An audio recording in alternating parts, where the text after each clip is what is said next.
এবারে পুঁই শাকটা কেটে নিচ্ছি। চিংড়ি মাছটা প্রথমে আমি লবণ দিয়ে ভেজে নিচ্ছি। কুচি দিয়ে দিচ্ছি, রসুন কুচি। এবার আমি দিয়ে দিচ্ছি হলুদ গুঁড়ো, লাল মরিচের গুঁড়ো আর জিরে গুঁড়ো। সামান্য পানি দিয়ে মশলাটা কষিয়ে নেব।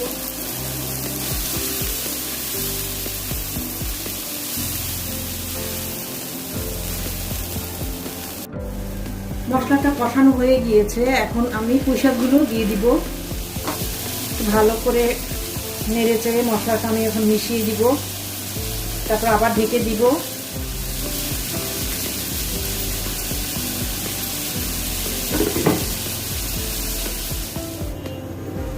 পুঁই শাকও হয়ে গিয়েছে।